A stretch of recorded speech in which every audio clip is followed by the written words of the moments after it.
Hello everyone, मैं विजय उपाध्याय आपका RB classes में स्वागत करता हूं। आज की क्लास में बेटा हम लोग फिजिक्स में एनसीईआरटी का सेकंड चैप्टर स्थिर वैद्युत विभव तथा धारिता को के जो न्यूमेरिकल है उसको सॉल्व किया जाएगा। ठीक है ना। पिछले वीडियो में हम लोगों ने फर्स्ट चैप्टर जो आपका था उसके न्यूमेरिकल को सॉल्व कर चुके थे। सेकेंड चैप्टर के न्यूमेरिकल को सॉल्व करने से पहले हम उम्मीद करते हैं कि जो भी आप हमारे वीडियो को देख रहे हैं वो लोग टेलीग्राम पे मेरा जो क्विक रिव्यू नाम से हमने जो नोट्स आपको डाला है वो आप लोग ज़रूर से ज़रूर पढ़ लीजिए, क्योंकि इस चैप्टर में जो आपका न्यूमेरिकल में फॉर्मूले यूज होंगे उसमें हमने सारा चीज़ वहाँ पे क्या किया है, प्रोवाइड करवाया है। तो यहाँ पे अगर उसको आप पढ़ के आते हैं तो न्यूमेरिकल को जब हम लोग करेंगे तो उसमें आपको समझने में क्या होगी, आसानी हो जाएगी। ठीक है ना। तो चलिए इस क्वेश्चन को देखते हैं। इसमें फर्स्ट क्वेश्चन दिया गया है कि 5 × 10⁻⁸ कूलाम तथा -3 × 10⁻⁸ कूलाम के दो आवेश 16 सेंटीमीटर दूरी पर स्थित हैं। दोनों आवेशों को मिलाने वाली रेखा के किस बिंदु पर वैद्युत विभव शून्य होगा, अनंत पर विभव शून्य लीजिए। यहाँ पे भी दिया गया। पहली बात आपको बताना है कि किस बिंदु पर आपका विभव क्या होगा, शून्य होगा। तो चलिए देखते हैं। दो बिंदु आवेश हैं आपके, यहाँ पे दो आवेश हैं जो 16 सेंटीमीटर की दूरी पे है। तो मानते हैं कि ये हमारा ये पहला आवेश है Q1 यानी पॉइंट A पर है, जो Q2 से यानी पॉइंट B से कितनी डिस्टेंस पे है, तो ये आपका 16 सेंटीमीटर डिस्टेंस दिया गया है। ओके। तो देखिए Q1 इक्वल टू हम क्या कर लेते हैं, Q1 इक्वल टू ले लेते हैं कि 5 × 10⁻⁸ कूलाम दिया गया है और Q2 इक्वल टू बेटा वैल्यू दी गई है आपकी -3 × 10⁻⁸ coulomb. Okay. R equal to दोनों के बीच की जो डिस्टेंस है वो 16 सेंटीमीटर, या आप कह सकते हैं कि यह आपकी कितनी है 0.16 मीटर है। तो इस 16 सेंटीमीटर की बजाय आप यहाँ पे क्या लिख सकते हैं, 0.16 मीटर को भी लिख सकते हैं। ठीक है ना। तो हम क्या करते हैं कि मान लीजिए कि इस बिंदु के दोनों आवेशों को मिलाने वाली रेखा किसी बिंदु पर, यानी दोनों रेखा को मिलाने वाली ये जो रेखा है, दोनों बिंदुओं को मिलाने वाली जो रेखा है AB, इसी के किसी बिंदु पर, तो मान लीजिए कि यहाँ पे एक बिंदु हम P ले लेते हैं जिस पर आपका विभव क्या है, शून्य है। तो यहाँ से इसकी डिस्टेंस को बेटा हम मान लेते हैं कि यहाँ से इसकी डिस्टेंस x है और बिंदु P से B की डिस्टेंस क्या हो जाएगी, तो इसमें से x को हम क्या कर लेंगे माइनस, यानी 0.16 माइनस का क्या हो जाएगा x मीटर। ये आपकी डिस्टेंस हो गई। तो यहाँ पे यदि हम विभव हमारा बिंदु P पर 0 है तो Q1 के कारण विभव और Q2 के कारण का विभव का जो परिणामी होगा वो क्या हो जाएगा, 0। चलिए सॉल्व करते हैं। तो चूंकि बेटा विभव का फार्मूला क्या होता है, V इक्वल टू आपका 1/4πε0 N2 में क्या होता है, Q/R होता है। तो यहाँ पे आप क्या कर सकते हो कि अगर यहाँ पे Q1 के कारण आप विभव निकालते हो, Q1 के कारण विभव, तो Q1 आवेश के कारण विभव जो होगा तो वो आपका मान लीजिए कि V1 है, तो V1 इक्वल टू आप लिख सकते हो 1/4πε0। Q1 की वैल्यू है बेटा 5 × 10⁻⁸ R की वैल्यू है बेटा यहाँ पे कितनी है, दूरी है x है। ओके। इसे इक्वेशन 1 कर लीजिए। ऐसे ही अगर आप V2 की वैल्यू निकालते हैं, यानी Q2 के कारण विभव, तो Q2 के कारण जब बेटा आप विभव निकालोगे, ठीक है ना, तो विभव V2 इक्वल टू क्या हो जाएगा, V2 इक्वल टू आपका हो जाएगा 1/4πε0 और ये वैल्यू हो जाएगी बेटा -3 × 10⁻⁸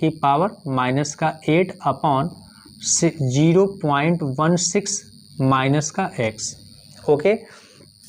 तो यहाँ पे हम क्या करते हैं कि जब ये आपकी वैल्यू हो गई, ये इसे इक्वेशन नंबर हम क्या कर लेते हैं, 2 कर लेते हैं।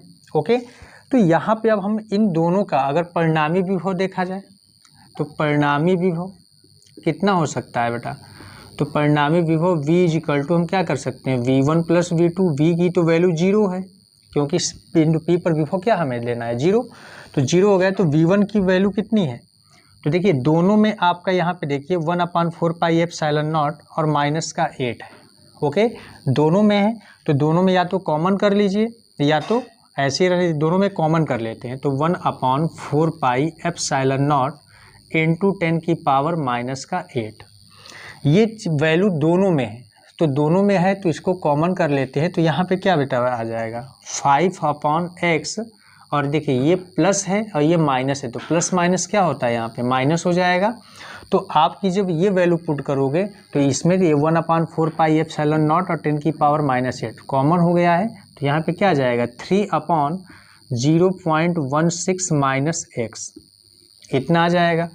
तो देखिए ये जीरो है, तो जीरो के अपॉन में इन सभी वैल्यूओं को अपॉन में कर दोगे तो ये टोटल वैल्यू क्या कर देगा जीरो। तो यहाँ पे क्या बचेगा 0 = आपका ये हो जाएगा 5/x माइनस 3/0.16 का x, ये हो जाएगा।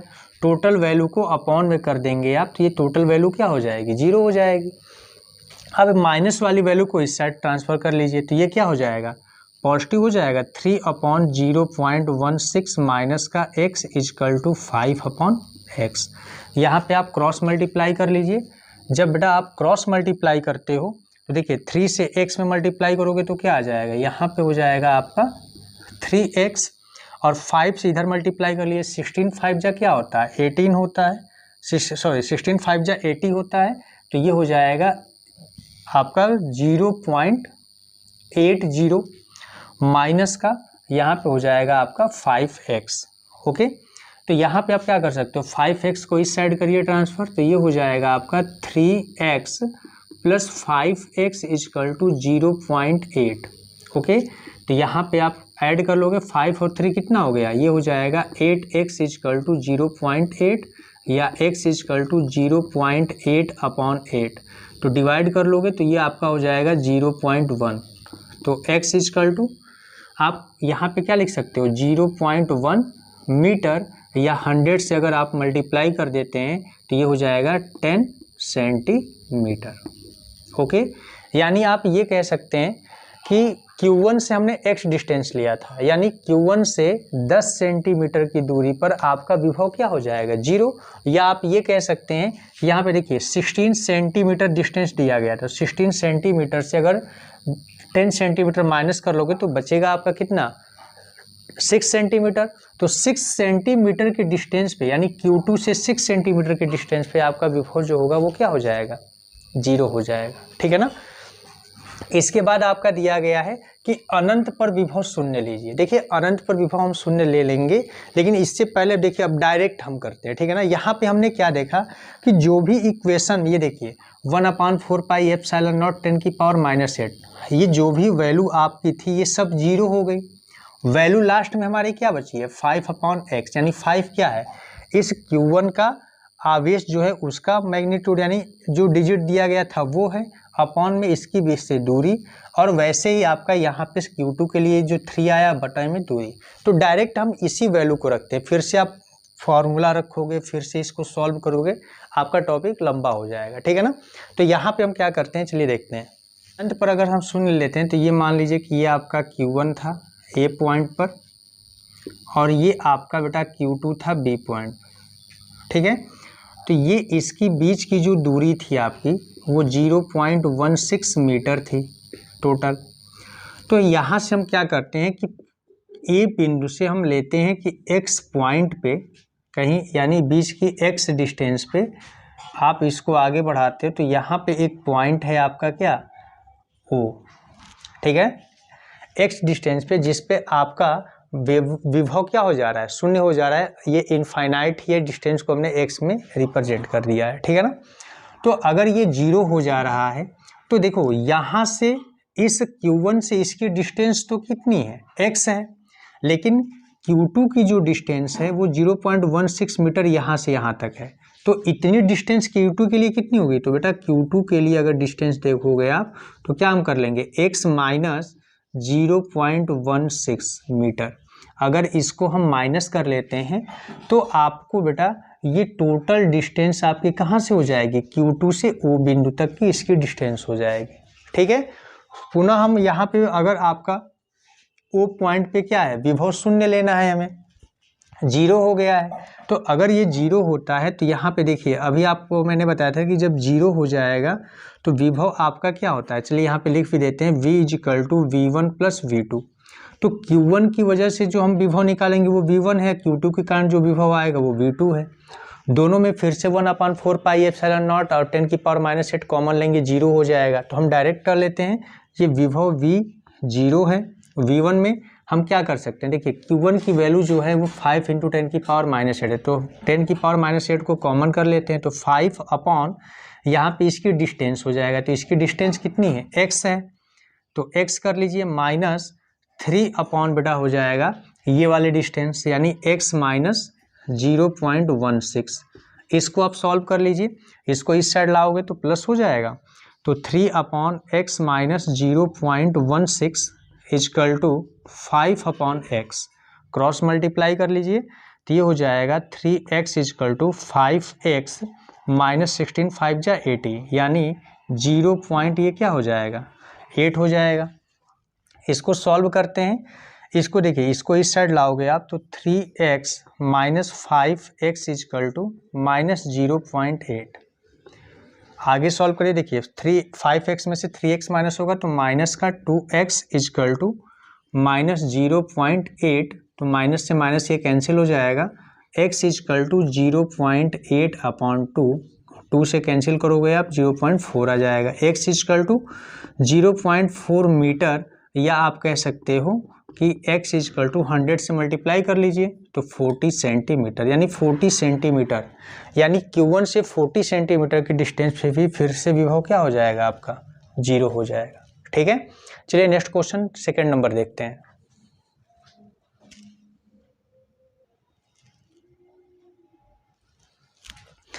सेकंड नंबर क्वेश्चन है बेटा कि 10 सेंटीमीटर भुजा वाले एक समषष्ठभुज के प्रत्येक शीर्ष पर 5 माइक्रो कूलाम का आवेश है, षष्ठभुज के केंद्र पर विभव परिकलित कीजिए। ठीक है ना, तो यहाँ पे देखिए षष्ठभुज जो दिया गया है, इसको चलिए सॉल्व करते हैं।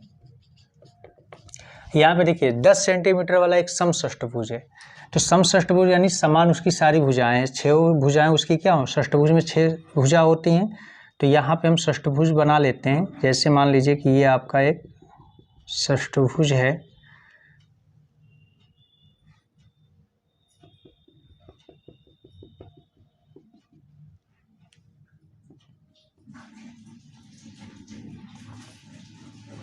यहाँ पे आप इसको मैच करा दीजिए, इसको मैच करा दीजिए, ये मैच कर लिया, 3 हो गए, एक ये हो गया 4, एक ये 5 और एक ये 6। तो ये बेटा आपका षष्ठभुज हो गया, यानी A B C D E और ये हो गया F। ओके, देखिए षष्ठभुज है, 6 भुजाएं हैं, एक बिंदु पर 360 डिग्री का कोण बनता है, तो 6 भुजाओं से अगर हम डिवाइड कर लेते हैं तो प्रत्येक भुजा द्वारा बना गया कोण मिल जाएगा हमें कितना डिग्री, 60 डिग्री। और यहाँ पे समषष्ठभुज है, यानी सभी भुजाएं इसकी क्या हैं, बराबर हैं, तो अगर ये 60 डिग्री हो गया और इधर ये आपकी दोनों भुजाएं बराबर हैं तो ये भी 60 हो गया, ये भी आपका 60 होगा, यानी ये एक समबाहु त्रिभुज बन गया। एक ये समबाहु त्रिभुज है, ये भी समबाहु त्रिभुज, ये भी समबाहु त्रिभुज, ये भी सब समान है। ठीक है ना, और सब पर आपका बताया गया है कि 5 माइक्रो कूलाम का ही आवेश रखा गया है। तो बिंदु A पर भी 5 माइक्रो कूलाम है, बिंदु B पर भी 5 माइक्रो कूलाम है, बिंदु C पे भी 5 माइक्रो कूलाम है, D पे भी आपका 5 माइक्रो कूलाम है, E पे भी आपका बेटा 5 माइक्रो कूलाम है, F पर भी आपका 5 माइक्रो कूलाम है। ओके, तो यहाँ पे देखिए सबसे पहली बात क्या है कि इनकी जो साइड दी गई है, यानी यहाँ पे हम देख सकते हैं AB equal to BC equal to CD equal to DE equal to, इसके बाद आपका EF इजकल टू और फिर आपका FA इजकल टू, ये 10 सेंटीमीटर कह लो आप, या इसे हम लिख सकते हैं 0.1 मीटर। ओके, अब ये सभी भुजाएं बराबर हैं, देखिए यहाँ पे ये भी बराबर है, इधर से ये भी बराबर, इस पॉइंट को हम O दे दें तो ये सब तीनों भुजाएं बराबर हैं, तो AB के बराबर ही क्या हो जाएगा, OA OB OC OD OE OF, ये सारी भुजाएं आपस में बराबर हो जाएंगी। यानी हम ये कह सकते हैं कि अतः AB इजकल टू ही आपका क्या है, OA OB OC OD OE OF equal to भी आपका कितना है बेटा, तो 0.1 मीटर है। और हम किसी भी एक साइड पे सभी कॉर्नर पे इसके क्या है 5 माइक्रो कूलाम ही अगर चार्ज रखा गया है, तो अब आप ये बताइए बेटा, चार्ज इक्वल है, डिस्टेंस भी इक्वल है, यहाँ पे भी चार्ज इक्वल है, डिस्टेंस वही है, चार्ज वही है, डिस्टेंस वही है, तो सब पे बराबर है। तो कितने हैं टोटल? तो 1 2 3 4 5 6 चार्ज हैं, 6 डिस्टेंस इक्वल हैं। तो हम क्या करते हैं, किसी एक के विभव को निकाल के 6 से उसमें मल्टीप्लाई कर लें, तो यहाँ पे 6 शीर्ष पे रखे चार्ज के कारण 6 सेंटर पे लगने वाला विभव क्या हो जाएगा, आपको मिल जाएगा। चलिए देखते हैं। तो यहाँ पे हम क्या करते हैं कि विभव, कुल विभव निकाल लेते हैं इकट्ठा। तो कुल विभव V इज इक्वल टू क्या हो जाएगा केंद्र पर, तो ये हो जाएगा आपका 1/4 pi epsilon naught Q upon R, और इनटू में बेटा क्या हो जाएगा, ये 6 हो जाएगा, क्योंकि 6 है तो 6 का हम मल्टीप्लाई कर लेंगे। तो विभव V इक्वल टू ये देखिए 9 × 10 की पावर 9 हो गया इसकी वैल्यू। Q की वैल्यू आपकी हो गई 5 माइक्रो कूलाम है, तो 10 की पावर क्या कर लोगे आप -6। यहाँ पे Q की वैल्यू ना हो तो लिख लीजिए Q इक्वल टू दिया है 5 माइक्रो कूलाम, या 5 × 10 की पावर -6 कूलाम हो जाएगा। वैल्यू हमने पुट कर लिया, इनटू में क्या है 6 हो गया, और यहाँ पे अपॉन में R की जो वैल्यू है वो है आपकी 0.1। तो V इक्वल टू देखो 6 5 जा 30, 39 जा 270 इंटू 10 की पावर 9 है, 10 की पावर -6 है, तो यहाँ पे हो जाएगा बेटा 10 की पावर 3 अपॉन 0.1 को आप बेटा क्या लिख सकते हो, इसको लिख सकते हैं 1 × 10 की पावर -1। 10 की पावर -1 ऊपर जाएगा तो 10 की पावर प्लस का हो जाएगा, तो ये हो जाएगा 270 × 10 की पावर 1 जाके इसमें ऐड होगा 10 की पावर 4, या आप बेटा लिख सकते हो V इक्वल टू 2.70 इंटू, देखिए पॉइंट को 2 डिजिट आगे हमने बताया तो पावर भी 2 बढ़ जाएगी, 10 की पावर क्या हो गया 6 वोल्ट हो जाएगा ये। ओके, तो ये आपका क्या है, सभी आवेशों के कारण केंद्र पर लगने वाला टोटल विभव है। ठीक है, चलिए थर्ड नंबर क्वेश्चन देखते हैं।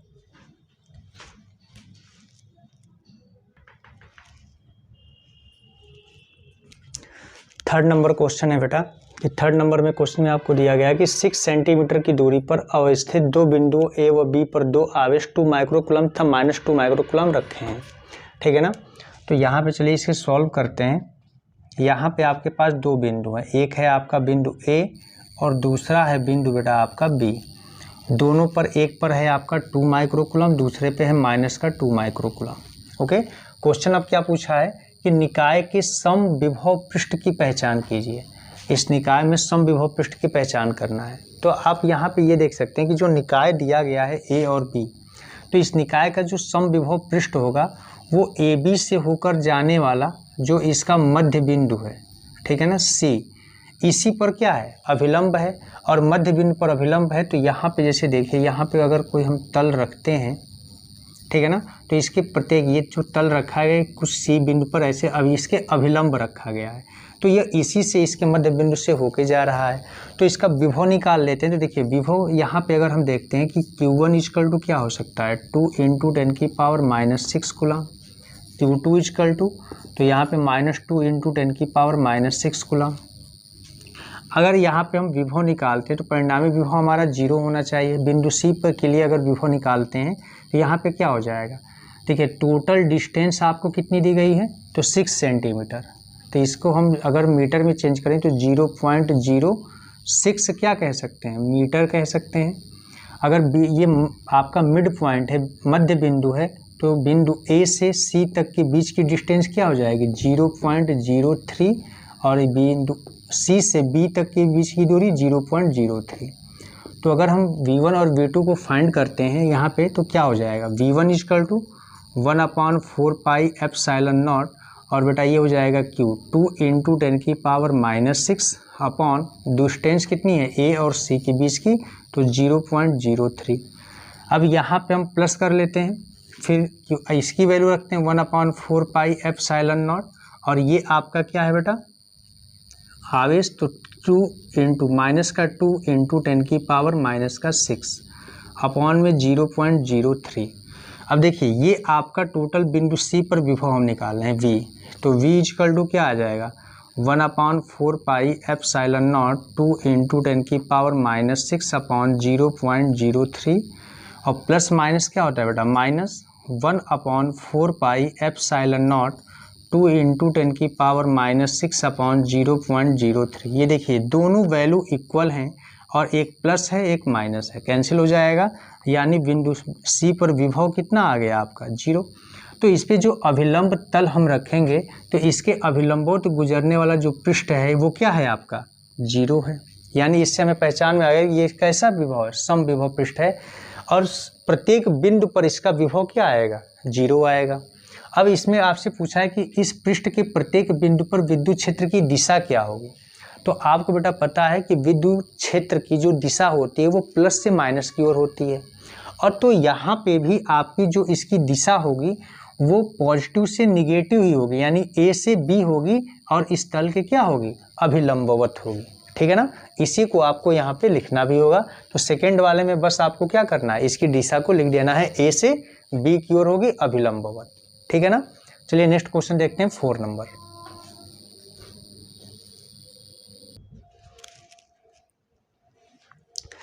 चलिए बेटा 4 नंबर क्वेश्चन देखते हैं। 4 नंबर क्वेश्चन में ये कहा गया है कि 12 सेंटीमीटर त्रिज्या वाले एक गोलीय चालक के पृष्ठ पर 1.6 इंटू 10⁻⁻7 कूलाम का आवेश एक समान रूप से वितरित है।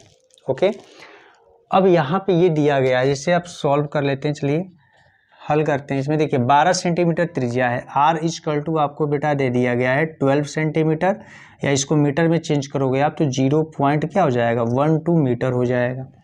अब आपसे दिया है कि गोली चालक के पृष्ठ पर 1.6 इंटू 10⁻⁻7 कूलाम का आवेश है, यानी चार्ज आपको दिया गया है 1.6 इंटू 10⁻⁻7 कूलाम, तो एक समान रूप से वितरित है। तो पहला क्वेश्चन आपसे पूछा गया है बेटा कि गोले के अंदर आपको बताना है कि विद्युत क्षेत्र क्या होगा। तो देखिए गोले को जब आवेश दिया जाता है तो वह आवेश उसका क्या होता है, उसके पृष्ठ पर आ जाता है, पृष्ठ पर होता है, जबकि यहाँ पे गोले के अंदर पूछ रहा है। तो बेटा गोले के पृष्ठ के लिए आप यहाँ पे क्या कर सकते हो, चूंकि गोले के अंदर Q की वैल्यू क्या होती है 0 होती है, तो गॉस के नियम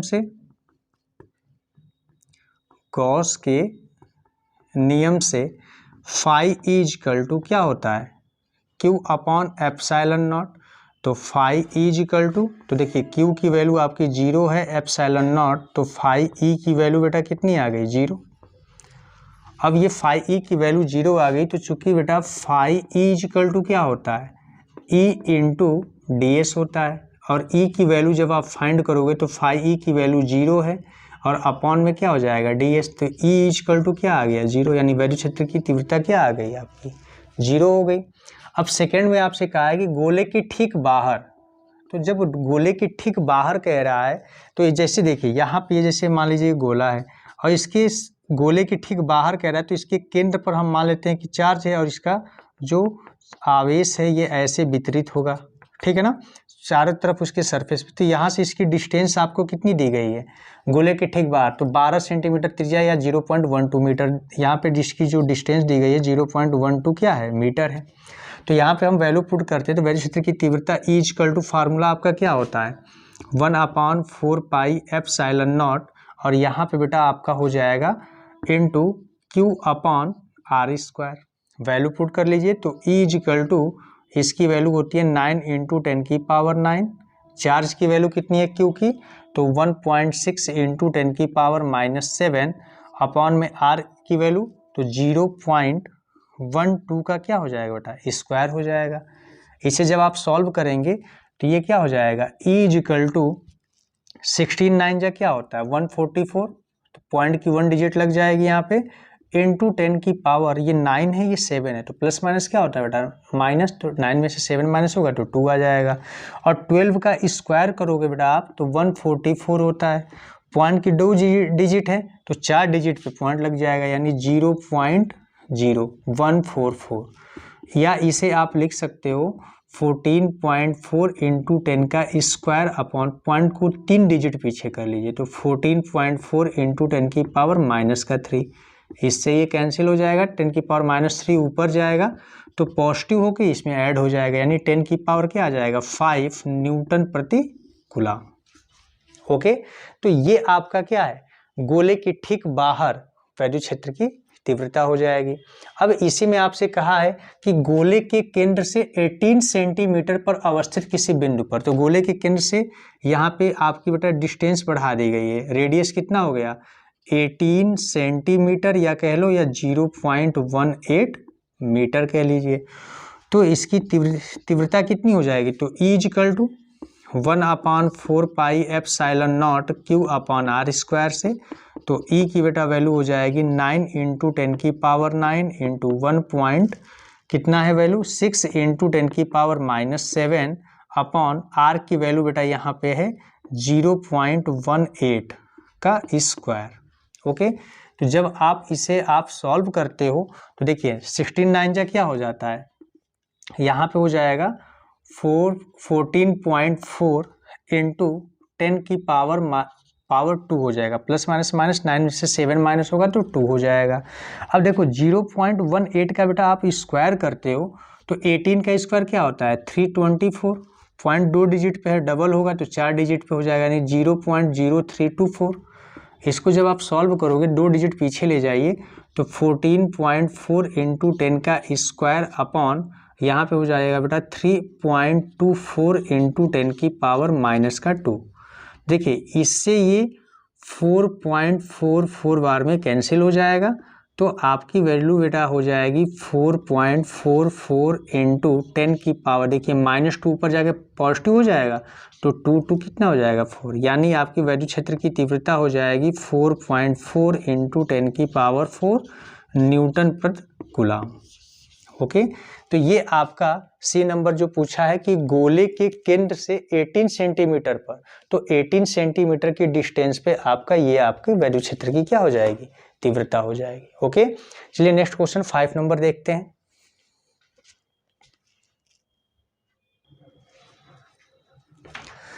यहाँ पे बेटा 5 नंबर क्वेश्चन देखते हैं। 5 नंबर क्वेश्चन है आपका कि एक समांतर पट्टिका संधारित्र जिसकी पट्टिकाओं के बीच वायु है की धारिता 8 पिको फैरेड है। देखिए यहाँ पे आपकी इस पट्टिका का मतलब प्लेट ही होता है, ठीक है ना, समांतर पट्टिका कह लीजिए या प्लेट कह लीजिए कि उनके बीच में वायु भरी है जिसकी धारिता कितनी है 8 पिको फैरेड है। यदि पट्टिकाओं के बीच की दूरी को आधा कर दिया जाए और उनके बीच के स्थान में 6 परावैद्युतांक का एक पदार्थ भर दिया जाए तो इसकी धारिता क्या हो जाएगी। चलिए इसे क्वेश्चन को सॉल्व करते हैं। यहाँ पे बेटा दिया गया है कि जैसे अब समांतर प्लेट जो होता है इसके बीच में सबसे पहले वायु है, तो वायु जो भरी जाती है तो उसका बीच की धारिता 8 पिको फैरेड दी गई। तो वायु से भरी सब समांतर प्लेट के बीच में अगर वायु होता है तो उसकी धारिता को बेटा हम C0 से इंडिकेट करते हैं। C0 इक्वल टू आपका क्या दिया गया है 8 पिको फैरेड, और चूंकि 1 पिको फैरेड इक्वल टू बेटा आपका होता है 10 की पावर -12 फैरेड, तो यहाँ पे वैल्यू हम रख लेते हैं, तो C0 इक्वल टू हो जाएगा 8 × 10 की पावर -12 फैरेड। ये उस समय की धारिता है जब समांतर प्लेटों के बीच में क्या है आपका वायु भरा गया है। तो यहाँ पे आप मान लीजिए कि माना कि समांतर पट्टिकाओं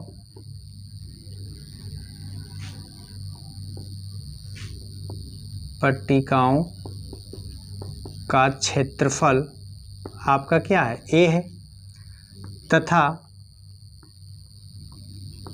इनके बीच की दूरी आपकी क्या हो रही है बेटा तो D है। तो धारिता क्या हो जाती है C0 equal to A epsilon naught upon D। Okay, तो C0 की वैल्यू यहाँ पे दी गई है, तो 8 × 10 की power -12 equal to A epsilon naught upon D। इसे इक्वेशन नंबर आप क्या कर लीजिए 1 कर लीजिए। अब यहाँ पे कह रहा है कि यदि पट्टिकाओं के बीच की दूरी को आधा कर दिया जाए और उनके बीच के स्थान में 6 परावैद्युतांक का एक पदार्थ भर दिया जाए, तो पदार्थ 6 परावैद्युतांक का पदार्थ भरने का मतलब है कि epsilon equal to epsilon naught into K। यहाँ पे आपने इस चीज़ को पढ़ा भी होगा कि परावैद्युत पदार्थ भरने पे एप्सिलॉन और एप्सिलॉन नॉट का जो अनुपात होता है वो परावैद्युत के क्या होता है बराबर होता है। फर्स्ट चैप्टर में ये आपको पढ़ाया जाता है। तो यहाँ पे परावैद्युतांक रख दोगे तो ये एप्सिलॉन नॉट हो गया, एप्सिलॉन हो गया, और यहाँ पे इनकी बीच की दूरी अगर हम मान लेते हैं कि D डैश है तो उसको आधा कर दिया जा रहा है, यानी पहले दूरी आपकी d थी, अब इसका क्या कर दिया जा रहा है आधा, तो d बाई क्या कर लोगे आप 2 कर लोगे। तो अवधारिता कितनी हो जाएगी, तो अवधारिता c इक्वल टू आपका हो जाएगा एप्सिलॉन इनटू आपका क्या हो जाएगा a अपॉन में d डैश। तो वैल्यू पुट कर लो, तो c इक्वल टू एप्सिलॉन की वैल्यू है आपकी एप्सिलॉन नॉट k, और यहाँ पे बेटा हो जाएगा a अपॉन d बाई 2, तो 2 ऊपर चला जाएगा, तो c इक्वल टू आप लिख सकते हो 2k epsilon not a upon में d। ओके, अब देखिए समीकरण 1 से, तो बेटा समीकरण 1 से देखा जाता है कि epsilon a upon d, epsilon a upon d की जो वैल्यू है वो आपकी कितनी है 8 इंटू 10 की पावर -12 है। ओके, तो यहाँ पे हम वैल्यू पुट कर लेंगे, तो c इक्वल टू बेटा हो जाएगा 2k इंटू, यहाँ पे आप सीधे सीधे कह सकते हो c नॉट या c नॉट की वैल्यू पुट कर लीजिए 8 इंटू 10 की पावर -12। k की वैल्यू बेटा है आपकी, k की वैल्यू दी गई है 6। ओके, यहाँ पे हम लिख देते हैं k परावैद्युतांक दिया गया कितना है 6 है, तो 2 इंटू 6 इंटू 8 इंटू 10 की पावर माइनस का क्या हो जाएगा आपका 12 हो जाएगा। तो c इक्वल टू 8 6 जा 48 और 48 2 जा क्या होता है 96, तो 96 इंटू 10 की पावर -12 फैरेड ये आपकी धारिता हो जाएगी। या बेटा इसे हम लिख सकते हैं c equal to 96 pico farad, 10 की पावर -12 को क्या कहते हैं पिको फैरेड, यहाँ पे लिख लो आप, सॉरी पिको फैरेड आप यहाँ पे इसको इंडिकेट कर सकते हो, यानी 96 क्या हो जाएगा पिको फैरेड। तो बेटा आज की वीडियो में बस यहाँ तक ही 5 नंबर तक क्वेश्चन को हम सॉल्व करते हैं। इसके आगे के जो 6 7 आगे के जो न्यूमेरिकल हैं उसको हम लोग नेक्स्ट वीडियो में इस चैप्टर को कंप्लीट कर लेंगे। ओके, तो आज की इस वीडियो को बेटा आप लोग अच्छे से प्रैक्टिस करिए, जहाँ पे ना समझ में आए कमेंट बॉक्स में आप अप्लाई कर सकते हैं, देखा जाएगा कहाँ पे आप लोग को डाउट होगा उसको सुधार किया जाएगा, उसको बताया जाएगा, ठीक है ना। तो आपको अगर बेटा मेरी वीडियो समझ में आ रही है, पसंद आ रही हो, तो प्लीज़ इसे लाइक करिए, सब्सक्राइब करिए और शेयर करिए, ठीक है। थैंक यू बेटा।